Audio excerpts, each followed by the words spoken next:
Lovelies, how are you all doing today? I hope you're well. I'm okay. I'm hot already. Oh my goodness. Oh yeah, got my gloves on. The theme of today's video is right, as in right, let's get on, and right, what's next? Right, I need to do this. Right, I need to do that.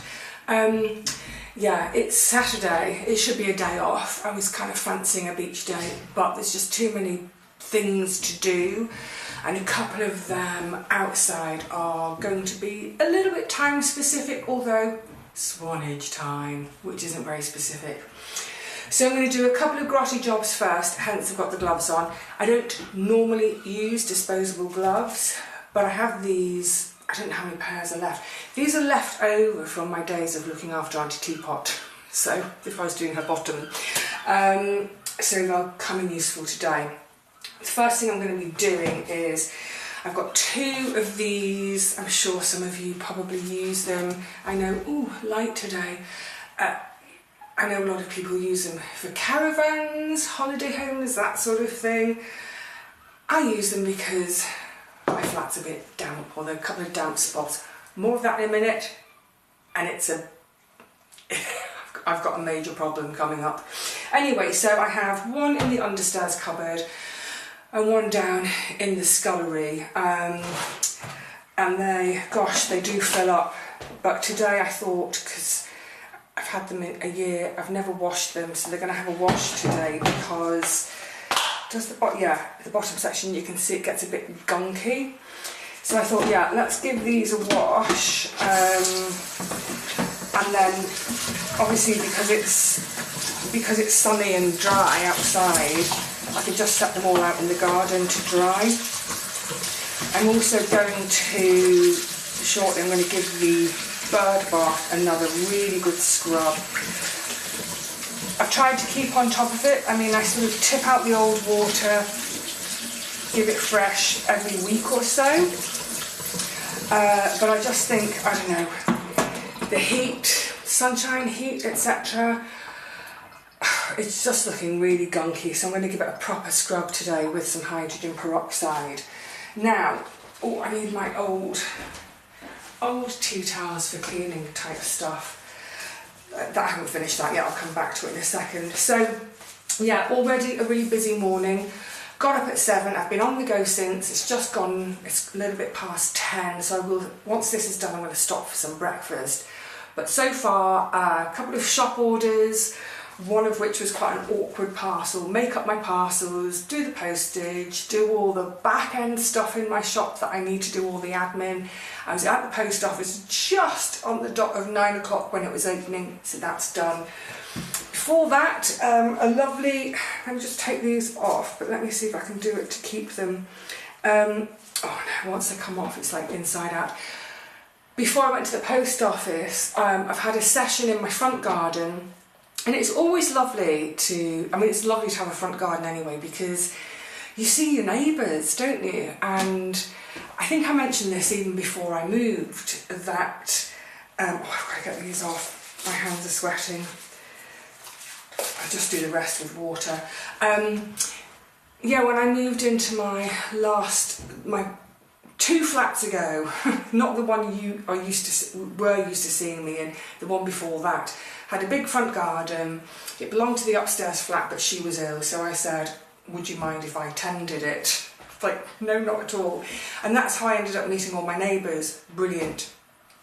Similar here. So all I've done this morning is all the stuff that's gone over, my goodness, things have gone over really quickly, so have them out, things chop down for compost. Weeding both the bed itself, that wasn't too bad. But the main weeds are where my front wall joins the pavement, so it's the public footpath where my wall joins it. The little weeds in there, so they're all out, and now the steps and the whole path are swept. I try and sweep the steps and the street once a week anyway, but yeah, I made a lot of mess. So that's done. The fire safety checks, they've all been done. I've left that until the last minute. I think there are guests upstairs, I heard them go out this morning. So much as I'd like to do the fire safety checks at 7 this morning, that's not fair on people. So yeah, that's the fire safety for the entire building. I do checks once a month, that's done. Good. So yeah, right. You see, that's the theme.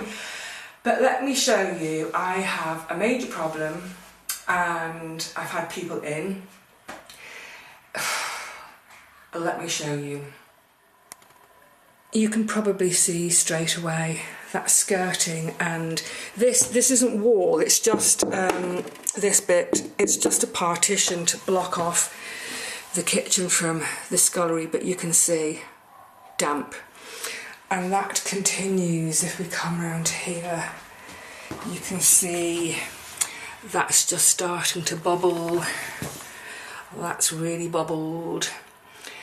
And also along there under the socket. That's the watering can I keep in here for washing up water or bits of water I run that I don't use to use for the front garden. Yeah. And here, and then if we go right inside, might be too dark, but this partition, this is that partition is completely rotten at the bottom. You can see it's starting to creep up there. Oy vey, let me sit and tell you what's going to happen here. I was talking to Paul about this last week and saying it's, you know, I'm trying to get problems sorted. I feel like I spend so much of my time trying to sort problems, and before I've had a chance to sort one problem, another one comes in. So I'm still in the process with the roof, still in the process with the windows, good grief, and now this damp. So it's going to be a really, really big job. I'm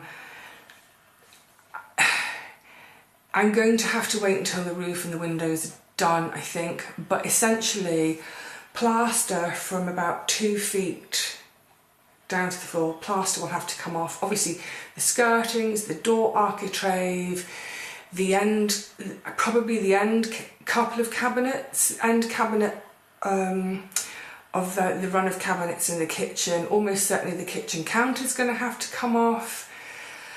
Yeah, and then once that's all off, then the flooring, that's going to come off, it'll be thrown, I mean it's damaged. Then there's concrete under it. So that, my little scullery is the only part of the building that's not original to the building. And that's just been a little add-on. I don't know when. I haven't looked back on the deeds and plans far enough. I mean, it's been there for years and years and years, but it's a little add-on. And obviously when it was added on, there was no damp membrane. So what they will have to do is drill out all the concrete, the floor, till they get to the bottom of the foundation, then tank it, then it'll be filled with concrete again. That's one part of the job. That will be the remediation of the damp, and that should protect me in future. So I've had a quote for that, or I know roughly what that's going to be.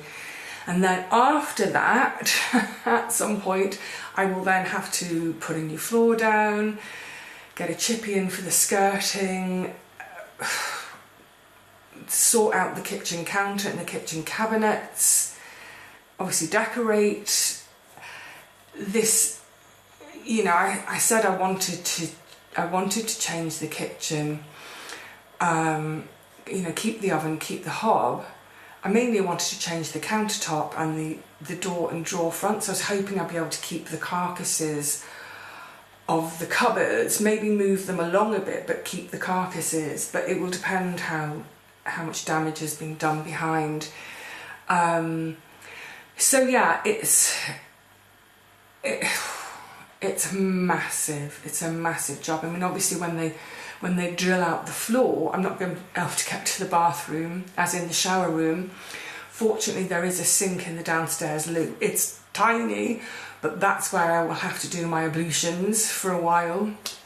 I don't know how long it will take them, but obviously the washing machine will come out of there, so it might be that, like, the day before they start, I wash everything in the house, just get everything washed.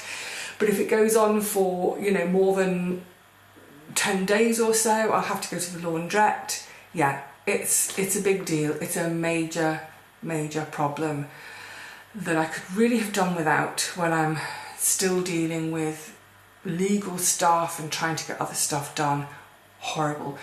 But you know, what's the point of crying over it? Because crying is not going to fix it. I kind of feel like I need to cry, but I'm not going to because it won't fix the problem. So yeah, that will be dealt with. I need to get the roof and windows done. I need to get them done. I need to make this place weathertight.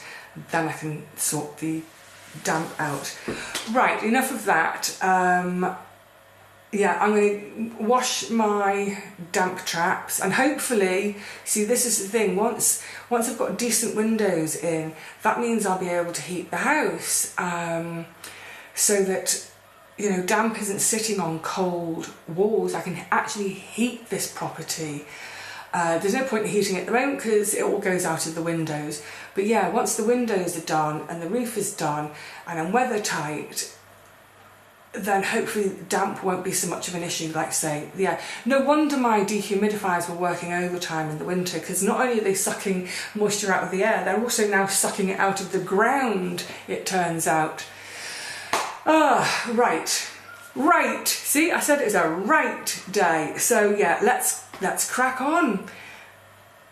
I've forgotten what I'm doing. Oh yeah, doing my two little damp traps first, and then we're going outside.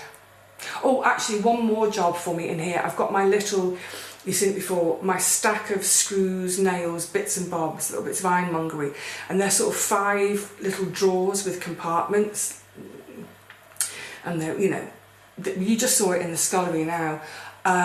Where that's been sitting in the corner, that's actually, it's covered in mould, for goodness sakes. So I'm going to pull that out. Yeah, it's definitely a gloves day. Pull that out and clean it, absolutely clean all that mould off it, get rid of the mould, and then I'm going to store it in the cupboard under the stairs, which is mould free.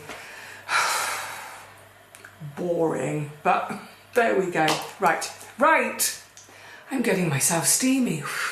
Right, well that's the thing I was talking about, you know, that has all my trays of screws, nails, bits and pieces. That was fiddly to clean, all those little nooks and cranny surfaces. So I've used warm water, a whole load of tea tree. Actually, I've used up my tea tree oil, I have to get some more, and just a couple of drops of washing up liquid. I think that is now mould free, and like I said, that's now going to live in the top cupboard under the stairs where there's no damp there. Also, because I kept all my recycling next to the washing machine, behind my little curtain. Oh, and that's why you noticed in the previous video, that's why the curtain, that's my scullery curtain. So I took that off to wash it, and I think there's no point in putting it back at the moment. So I'll put that away somewhere, and then once all this is done in a year's time, who knows. But yeah, next to the washing machine I had a cardboard box and a sort of a paper sack.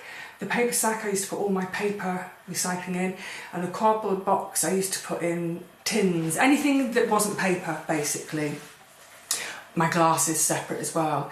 But of course, cardboard, paper, there we go, gnocchi. So I've had to invest in, I tried to find something metal and I couldn't. So I've ended up having to buy one of these, fairly slim line, it tucks under there perfectly. They had a range and they've got different coloured flaps.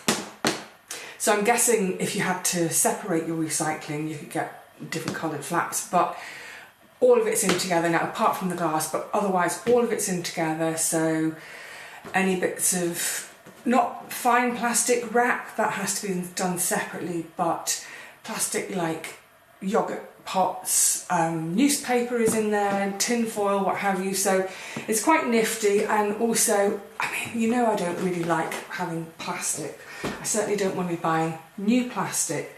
However, it just means that until I can get this problem sorted, if there is going to be damp and occasionally mould, at least with it being plastic, I can clean it, I can get it really clean with tea tree oil and know that, yeah, okay, that's, that's one bit of mould sorted with, dealt with.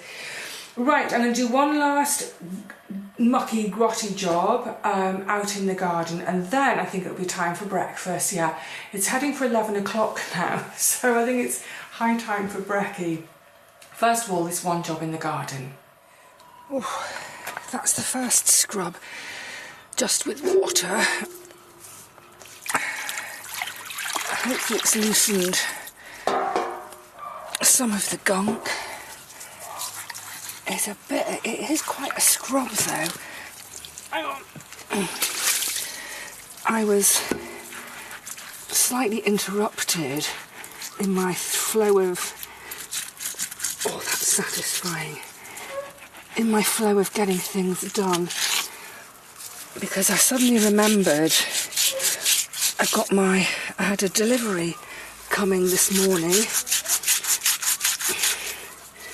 I can hear the doorbell from the garden if I'm not bent double and grunting and hopping and popping or talking to camera, so I thought I'd better wait for that delivery before I get on. It was actually my loo roll. I have a subscription with Serious Tissues, and yeah, oh crikey, it comes every 4 months, so 3 times a year. So this one, does it mark the anniversary of my first? This is my 3rd delivery. Oh, that's getting there. Also the copper disc, which is supposed to help keep the water purer for longer, that was really gunked up too, and I don't know, it feels like it's maybe it wasn't solid copper. Come on, Bennett. What we do for the birds. I should just mention as well, look, in terms of using water, because I know water's a pretty scarce commodity at the moment. Later on, when I wash all my garden pots and bits up, that water will go straight onto the garden, so there'll be a bit less garden to water tonight, so it's not going to be just chucked. This is being chucked because, well, it's foul water. However, I'm going to justify this use of water. I mean, there's not a lot going in there each time, but I'm going to justify this use of water because I'm looking after wildlife, which can only be a good thing. Actually, that's a point, isn't it? The wildlife must be really struggling looking for fresh water. Maybe I don't have any hedgehogs in this garden, but if you know you've got hedgehogs visiting, put some low down, sort of shallow bowls down for them with fresh water. Right, I think I'm going to leave that as it is for now. Pop some hydrogen peroxide in, let that do its thing. Oh, same as last time, it's got an internal lid. Can I get it out? Oh, what a fiddle. Yeah, I'll just leave this in here to hopefully kill off any germs, and then obviously give it a really thorough rinse out. Whew, good, getting these jobs done. Right. Gosh, it's warm out there. I feel like I'm glowing. Also, at the same time as my loo roll subscription arrived. Oh, good. This is all masses of it. This is all paperwork. This is all to do with my LPAs, my lasting power of attorneys. One is for financial matters and one is for health matters. So these I've got 2 lasting powers of attorneys, 2 friends. So one friend has done all their signing, and this this friend, well, I posted it to her. She'd love to know. Sorry, it took so blooming long. She didn't say blooming. She used the swear word. So good. Now they're back. So they're completely filled in by my 2 LPAs and their witnesses. I've got one last bit of signing to do. I should just mention, sorry, that's why I thought I would mention it. I have a little bit of shade in the kitchen. I was asking a solicitor about this, and I said, you know, how much would it cost to get my LPAs done? Oh my goodness, £1,000 for the 2 LPAs. But you can do it yourself. So I think it's on one of the government, you know, the .gov.uk sites. If you just put in power of attorney, lasting power of attorney's government website or something, it'll bring it up, and it's got these forms. And they're really simple to fill in. There's a guide to fill them in as well. So all I boiling, sweating. So all I did was I downloaded the forms from, because I don't have an internet with my, I don't have an internet. What am I talking about? I don't have a printer with my computer anymore, because the last 2 were such pains in the backsides. I was so sick of trying to make printers work. I thought, you know what, how often do I print? Rarely. So all I did was I downloaded the document from the website onto a lipstick, what do you call it, a USB stick. Went along to Jeff in the town at Sage and Stone. So Sage and Stone is a really lovely little gift shop, but in the back Jeff does things like printing. So he printed both the forms off for me. I've now had them completed by everyone that needs to complete them. And then the next stage is I have to register them with the Office of the Public Guardian. Now, it's been a while, so I printed all this out at the beginning of May when I had that really horrible health scare. And no, I still don't know why my bloods are wonky, more tests and stuff, you know, anyway. So it's been quite a while and I can't remember what I have to do next, other than I know I have to register it, and I believe that to register it costs, I don't know, 50, 60 quid for each one. I don't know if it's for both or each one, but put it this way, DIY, you know, I've paid for the printing. I will now pay, when it's registered, I'll also photocopy both of them twice for each of my 2 attorneys.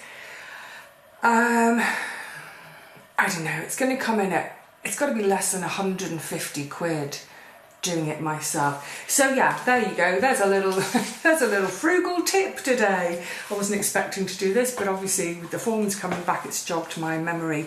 Like I say, they're really easy to fill in. If you get stuck, there's a help. There might even be, I can't show you because there's personal information, but on the sides of each page it says help ? For help with this section, see guide part A1. So it will take you all through it. And then obviously when you go to register it, if there's anything wrong with it, they'll tell you. But there shouldn't be. Glad to get those 2 things out of the way. Now, the thing is, like I'm saying, I did this after, you know, an almighty health scare. But really, it's the kind of stuff not to leave until the last minute because you've got a health scare. This is the kind of stuff, I'm always saying this about wills as well, get it done now when you're fit and healthy and the last thing on your mind is dying. Yeah, get it done now so it's done. Get it done, put it in a drawer, forget it. But it just means that when that time comes, your family or partner or friend, whatever it is, whoever's dealing with your affairs after your death, it just means, it just makes things simpler and clearer. And also, obviously with the power of attorney, is this stuff is for while you're alive.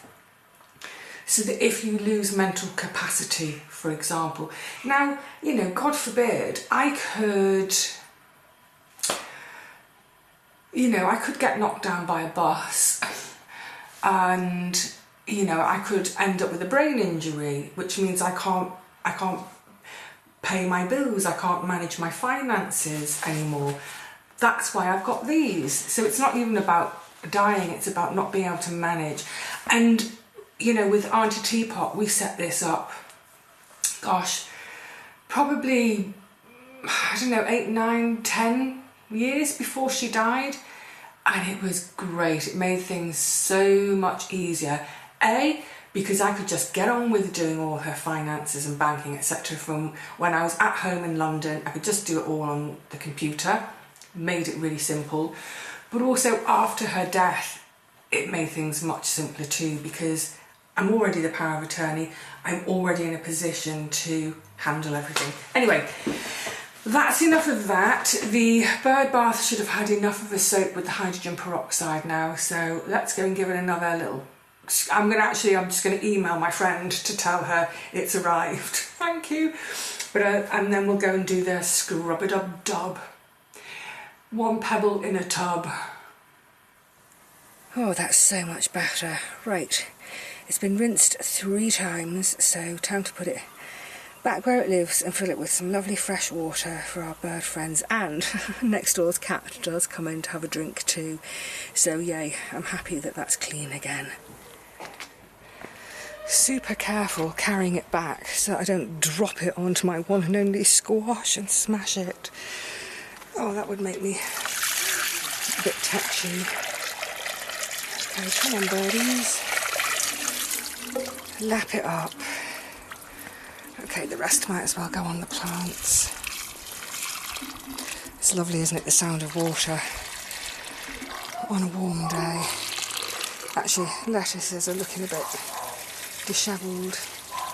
Drink up, my pretties. They look like they've dried pretty quickly. Good, they can go back indoors. It's a bit of a mess out here at the moment. You may notice when I was cleaning the bird bath, black sacks and, oh, what's this? A table full of foliage. Let me explain, because this is the next part of my right. That's nice. A bit of shade for a moment. Oh, and that breeze. It's really quite muggy today. I feel damp. Yes, so it's going to be a separate video because this one's gone on long enough. But continuing with my theme of right, let's get on. I've organised for my rubbish to be taken. So I'm going to make the most of that opportunity and gather some other rubbish, but also it's going to be a big job. Where I've got my back access to the garden, down my snicket. The snicket is completely overgrown. So not just my section, but the whole thing. It's really overgrown. So I'm going to have to go in there and need a machete, clear the way. It's like a jungle. Yeah, so the next video or whenever, it will be me clearing the jungle and, yeah, doing some other stuff to do with getting rid of mess. I'm trying to get on top of things that I can get on top of, bearing in mind, right back to the beginning of this video, that damp issue, the roof issue, the window issue. These are all things which are so frustratingly sort of out of my control to a degree. Well, to a lot of degrees, certainly the roof and the windows. So what are the things I can do? What are the things that I can control and can make a difference with? So that's what I'm hoping to do. And if I take a break now, I've got a load of computer work to do. It might be that I don't come back to these jobs this afternoon, I do something else, but in the next couple of days, yeah, grrr, right, I'm on it. All right, my lovely, so for now, this really muggy day, I'm going to bid you a fond farewell. I will see you really soon. I'm not sure for what. It might be the continuation of this. I don't know what it will be. We'll just have to wait and see. Anyway, thank you for hanging out with me today whilst I scrub-a-dub-dub. I'll see you all again really soon. Until then, cheerio.